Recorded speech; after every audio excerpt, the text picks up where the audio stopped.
Good morning student. कैसे हैं आप सब? कैसे चल रही है आपकी तैयारी? उम्मीद करते हैं आपकी तैयारी बहुत ही शानदार चल रही होगी। पिछली कक्षा में हमने लगभग 3 कक्षाओं में हमने संज्ञा को ख़त्म किया कंप्लीटली। अब हम बात करेंगे सर्वनाम की। आज हम पढ़ेंगे सर्वनाम, उसके कुछ भेद, और जो हमारी क्लास रह जाएगी वह हम क्लास 2 में कंप्लीट करेंगे, यानी कि सर्वनाम को हम 2 क्लास में कंप्लीट कर लेंगे।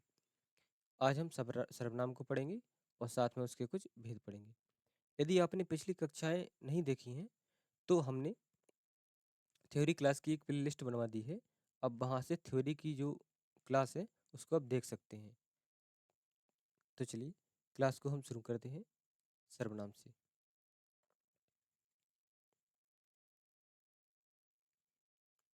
सबसे पहले देखते हैं कि सर्वनाम सर्वनाम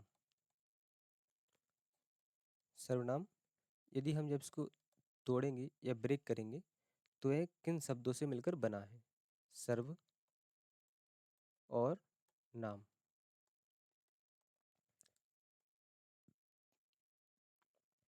सर्व और नाम, इसका अर्थ क्या होता है?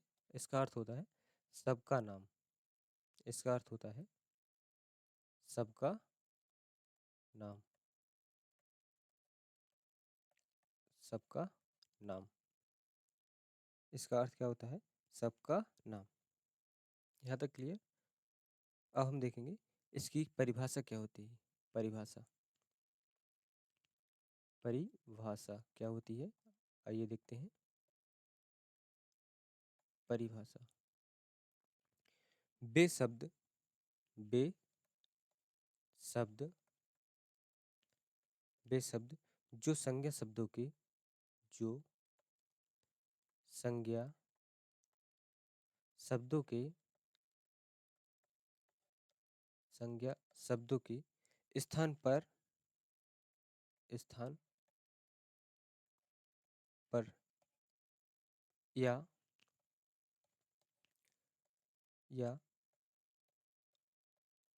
संज्ञा शब्दों की शब्दों की शब्दों की पुनरावृत्ति बचने के लिए पुनरावृत्ति पुनरावृत्ति बचने के लिए बचने के लिए बचने के लिए प्रयोग किए जाते हैं। प्रयोग किए जाते हैं। यहाँ पर हमने सर्वनाम की परिभाषा देखी कि वे शब्द जो संज्ञा शब्दों के स्थान पर या संज्ञा शब्दों की पुनरावृत्ति होती है उससे बचने के लिए प्रयोग किए जाते हैं। इसके उदाहरण देखेंगे हम। उदाहरण क्या है? उदाहरण, राम ईमानदार है। राम ईमानदार है। राम सुंदर है। राम अच्छा लड़का है। अच्छा लड़का है।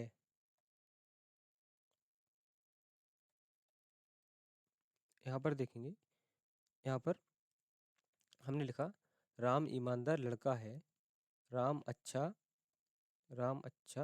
लड़का है। राम सुंदर है। यहाँ पर राम शब्द है वह एक बार, दो बार और 3 बार आया है। 3 बार आया है। परिभाषा में यही कहा गया है कि जो संज्ञा शब्दों की पुनरावृत्ति होती है बार बार, उससे बचने के लिए हम क्या करते हैं?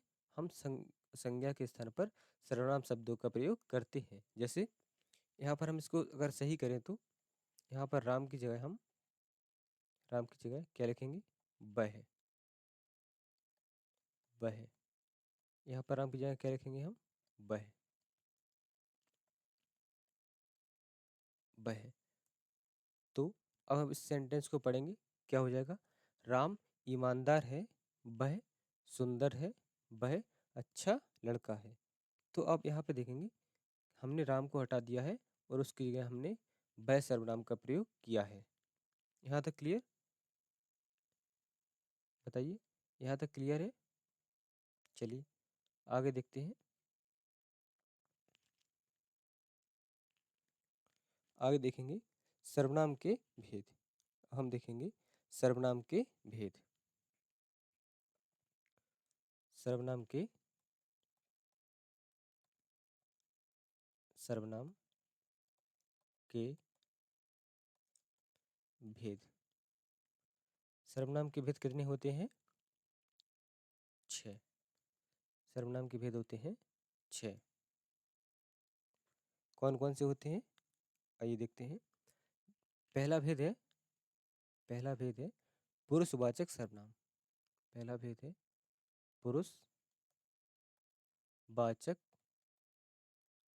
पुरुषवाचक सर्वनाम।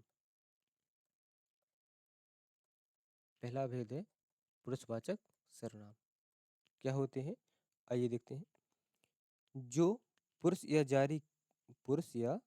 स्त्री के बारे में बताता है।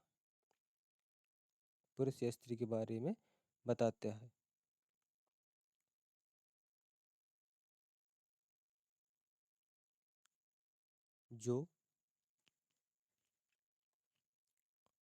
पुरुष या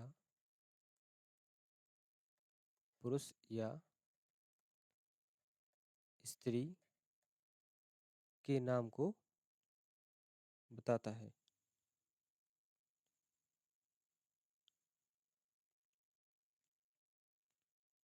एक मिनट। पुरुष या स्त्री के नाम को बताता है।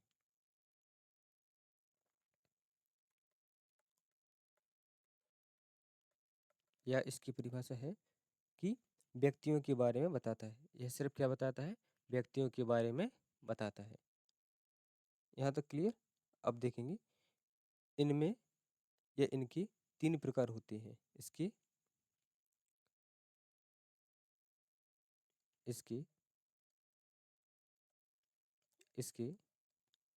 3 प्रकार होते हैं। 3 प्रकार होते हैं। कौन कौन से 3 प्रकार होते हैं देखेंगे। पहला होता है लेखक। पहला होता है लेखक या कहने वाला। लेखक या कहने वाला। इसे हम कहते हैं उत्तम पुरुष। इसे क्या कहते हैं? उत्तम पुरुष। इसे हम कहते हैं उत्तम पुरुष। इसके बाद दूसरा है श्रोता।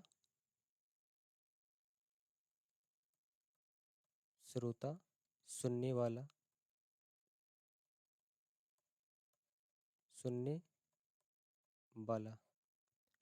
इसे कहते हैं हम मध्यम पुरुष।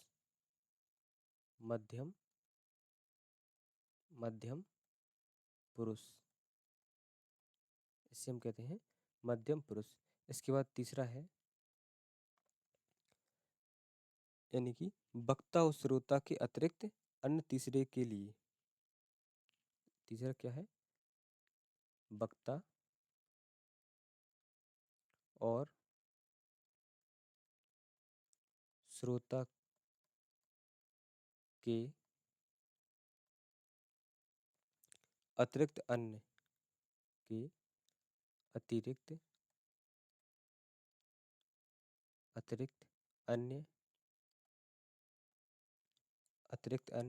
तीसरे के लिए।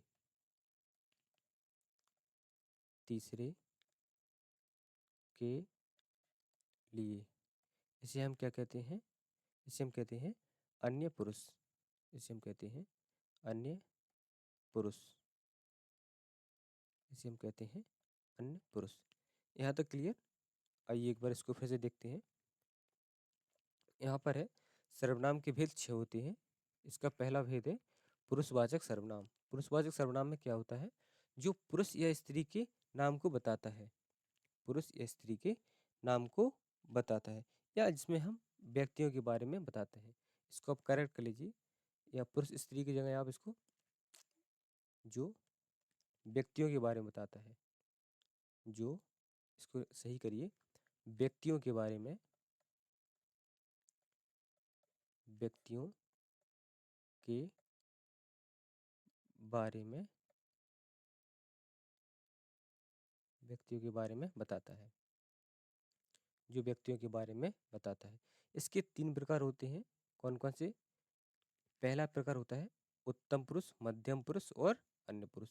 उत्तम पुरुष में क्या आते हैं? लेखक और कहने वाला। उत्तम पुरुष में क्या आते हैं? लेखक और कहने वाला। वहीं मध्यम पुरुष में आते हैं श्रोता और सुनने वाला। और जो लास्ट है इसका अन्य पुरुष, उसके अंतर्गत वक्ता और श्रोता के अतिरिक्त अन्य तीसरा के लिए, वक्ता और श्रोता के अतिरिक्त अन्य तीसरे के लिए आता है। यहाँ तक क्लियर? चलिए अब हम आगे देखते हैं संज्ञा का भेद 2। दूसरा भेद क्या है? दूसरा भेद देखेंगे। दूसरा भेद है निश्चयवाचक सर्वनाम। एक मिनट, इसको हम देखने से पहले उत्तम पुरुषवाचक और मध्यम पुरुषवाचक, अन्य पुरुषवाचक सर्वनाम में कौन कौन से सर्वनाम आते हैं, हम उनको भी देखते हैं। एक मिनट, यहाँ पे हम देखेंगे, यहाँ पर हम देखेंगे उत्तम पुरुषवाचक, उत्तम पुरुषवाचक सर्वनाम में कौन कौन से सर्वनाम आते हैं? मैं, हम,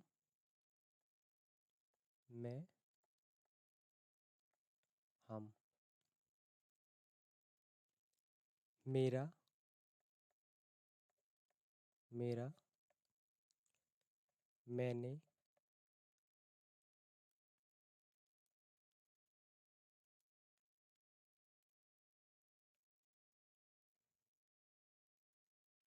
मैं, हम, मेरा,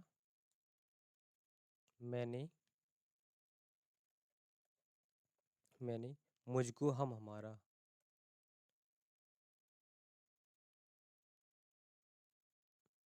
मुझको, मुझको, हम, हमारा, हम, हमारा। इस जितने भी हमने सर्वनाम लिखे हैं, वह सर्वनाम के अंतर्गत उत्तम पुरुषवाचक सर्वनाम के अंतर्गत आते हैं। उत्तम पुरुषवाचक सर्वनाम के अंतर्गत आते हैं। इसके बाद हम देखेंगे जो हमारा दूसरा था मध्यम पुरुषवाचक सर्वनाम। मध्यम, मध्यम पुरुषवाचक सर्वनाम, पुरुषवाचक सर्वनाम।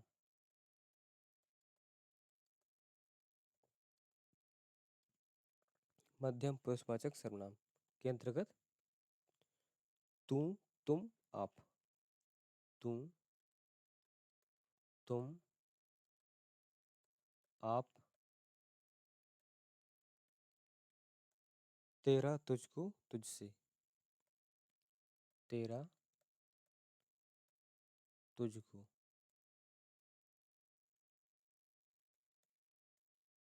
आदि शब्द आते हैं। इसके बाद तीसरा शब्द मतलब तीसरा भेद है उसका अन्य पुरुषवाचक सर्वनाम। अन्य पुरुषवाचक सर्वनाम, पुरुषवाचक सर्वनाम। इसके अंतर्गत आप देखेंगे यह, वह, ए, बे, वो। यह, वह, ए, बे, वो, ETC। यहाँ तक क्लियर। यदि हमने जो शब्द बताए हैं, जैसे उत्तम पुरुषवाचक में हमने बताया कि मैं, हम, मेरा, मैंने, मुझको, हम, हमारा शब्द आ जाए, तो वहाँ पर हम क्या करेंगे, पुरुषवाचक सर्वनाम को मानेंगे।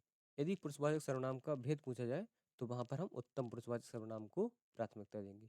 वहीं तू, तुम, आप, मेरा, तुझको, वह पुरुषवाचक सर्वनाम के अंतर्गत मध्यम पुरुषवाचक सर्वनाम का उदाहरण है, यानी कि उदाहरण है। वहीं पुरुषवाचक सर्वनाम अन्य, यहाँ पर यह वह, ए, बे, वो इत्यादि, ये अन्य पुरुषवाचक सर्वनाम के अंतर्गत आते हैं। आशा करते हैं आपको यहाँ तक समझने में कोई परेशानी नहीं आती होगी। आप क्लास के साथ में नोट बना रहे हैं, बना सकते हैं। यदि आप चाहते हैं कि क्लास के बाद में नोट बनाना चाहते हैं, तो आपको जो बोर्ड की पीडीएफ है वह क्लास के बाद में आपको मिल जाएगी, तो आप उससे भी नोट्स बना सकते हैं। कैसे? जैसे क्लास ख़त्म होगी तो आप वहाँ से टेलीग्राम पर जाकर आप क्लास की जो पीडीएफ है उसको लीजिए, उसके बाद फिर आप अपने नोट्स बनाइए। तो आपके पास दो तरीके हैं, जो आपको बेहतर लगे आप उस पर काम कीजिए और अपनी पढ़ाई को कंटिन्यू करिए। चलिए अब देखते हैं हम जो सर्वनाम का भेद दूसरा है वह कौन सा है, आइए देखते हैं। दूसरा भेद होता है निश्चयवाचक सर्वनाम। दूसरा भेद है निश्चयवाचक सर्वनाम।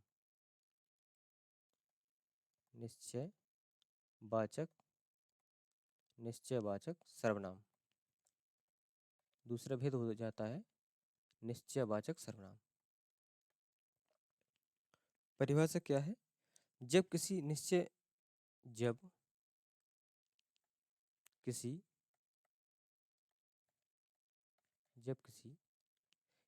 व्यक्ति वस्तु जब किसी निश्चय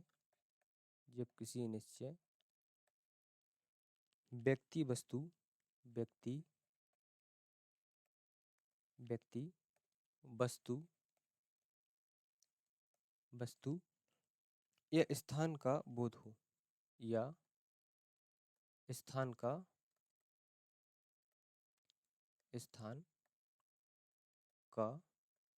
बोध हो। जब किसी निश्चय व्यक्ति वस्तु या स्थान का बोध हो, वहाँ क्या होता है, निश्चयवाचक सर्वनाम। जैसे उदाहरण देखेंगे, इसका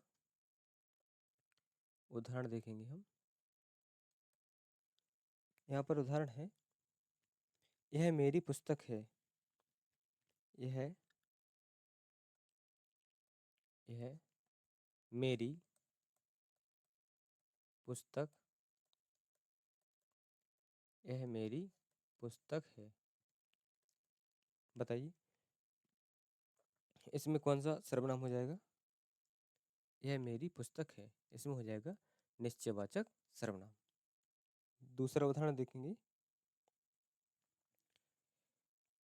यह दूसरा उदाहरण है, ए मेरे कपड़े हैं। मेरे कपड़े हैं। यहाँ पर भी क्या हो जाएगा, निश्चयवाचक सर्वनाम। इसके बाद देखेंगे, यह मेरा कुत्ता है। यह मेरा कुत्ता है। यह मेरा कुत्ता है। यहाँ पर क्या हो जाएगा, निश्चयवाचक सर्वनाम। इसके बाद देखेंगे, यह कुत्ता मेरा है। बताइए यहाँ कौन सा सर्वनाम हो जाएगा? बताइए, यहाँ पर निश्चयवाचक सर्वनाम नहीं होगा। यहाँ पर क्या हो जाएगा, निश्चयवाचक सर्वनाम नहीं होगा। यहाँ पर निश्चयवाचक सर्वनाम नहीं होगा। इसको आप ध्यान से देखेंगे, क्योंकि क्या हुआ है, यहाँ पर सर्वनाम का पड़ोसी क्या है, सर्वनाम का पड़ोसी सर्वनाम नहीं है। यहाँ पर देखेंगे सर्वनाम का पड़ोसी सर्वनाम है, तो इसके आगे लिखेंगे सर्वनाम का पड़ोसी सर्वनाम हो। आगे लिखेंगे इसके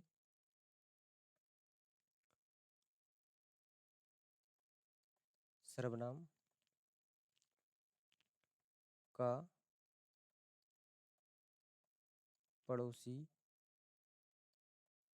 सर्वनाम हो।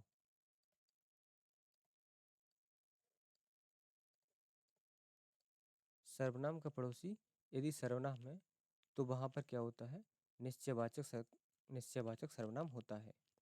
सर्वनाम का पड़ोसी यदि सर्वनाम है तो वहाँ पर निश्चयवाचक सर्वनाम होता है। वहीं यदि सर्वनाम का पड़ोसी सर्वनाम नहीं है, सर्वनाम का पड़ोसी यदि सर्वनाम नहीं है तो वहाँ पर हम क्या करते हैं, निश्चयवाचक सर्वनाम नहीं होता है। क्या नहीं होता है, निश्चयवाचक सर्वनाम नहीं होता है। वहाँ पर सार्वनामिक विशेषण होता है। वहाँ पर क्या होता है, सार्वनामिक विशेषण, सार्वनामिक विशेषण होता है। आप इसको ध्यान से देखेंगे कि वहाँ पर क्या होता है, सार्वनामिक विशेषण होता है। इस पे स्टार मार्क लगा दिया है, जिससे आपको याद रहे कि यहाँ पर सर्वनाम का पड़ोसी सर्वनाम नहीं है। बाकी जितने भी एग्जाम्पल दिए हैं यह मेरी पुस्तक है। यहाँ पर सर्वनाम का पड़ोसी सर्वनाम है। ये मेरे कपड़े हैं, यहाँ पर सर्वनाम का पड़ोसी सर्वनाम है। यह मेरा कुत्ता है, यहाँ सर्वनाम का पड़ोसी सर्वनाम है। लेकिन यहाँ पर देखेंगे, यहाँ पर सर्वनाम का पड़ोसी सर्वनाम नहीं है, यह एक संज्ञा को दर्शाता है। तो इसका अर्थ हुआ कि यह सार्वनामिक विशेषण को दर्शा रहा है। किसको दर्शा रहा है, सार्वनामिक विशेषण को दर्शा रहा है। यहाँ तक क्लियर। यदि आपका कोई डाउट हो तो आप पूछ सकते हैं कि किस प्रकार से निश्चयवाचक सर्वनाम और सार्वनामिक विशेषण में डाउट है। वैसे आपको होना नहीं चाहिए डाउट। यदि डाउट हो तो आप क्लास के बाद में कमेंट में आप पूछ सकते हैं कि क्या डाउट है, तो हम इसको कल की क्लास जब हम लेंगे तो हम आपको सेपरेटली बता देंगे बहुत ही आसान भाषा में कि क्या रहता है।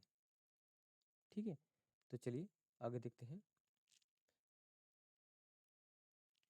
तो क्लास हम यहीं पे समाप्त करते हैं। आपको पता है कि हमने आपको बताया है कि जैसे ही क्लास ख़त्म होगी हम आपके लिए पीडीएफ के लिए आपको जो बोर्ड पीडीएफ है हम आपको टेलीग्राम पर सेंड कर देंगे, जिससे आप उसको रिवीजन करें। और साथ में यदि चाहते हैं कि हम नोट्स बनाना चाहते हैं तो नोट्स भी बना सकते हैं। आप अपनी सुविधा अनुसार जो चाहे कर सकते हैं। आपको नोट्स बनाना अच्छा लगता है तो आप नोट्स बना सकते हैं, और आप चाहते हैं कि हम बिना नोट्स के ही तैयार कर सकते हैं तो बहुत अच्छा है। आप रिवीजन करके उससे दोबारा पढ़ सकते हैं। तो चलिए क्लास को आज हम यहीं पे रखते हैं और मिलते हैं सर्वनाम की दूसरी क्लास में। उम्मीद करेंगे कि कल हम सर्वनाम को पूरा ख़त्म कर देंगे। और क्लास के अंत में यदि आपका कोई डाउट है और या सजेशन हो तो आप हमें बताइए कि आप क्लास के अंदर किस प्रकार से सुझाव चाहते हैं या बदलाव चाहते हैं। तो हम आशा करेंगे यदि हम चाहते तो हम बदलाव कर सकते हैं कि क्या बदलाव हो सकता है। तो चलिए क्लास को यहीं पर समाप्त करते हैं और मिलते हैं सर्वनाम की दूसरी क्लास में। जब तक के लिए अब अपना रिवीजन करते रहिए और जब तक पढ़ते रहिए। धन्यवाद।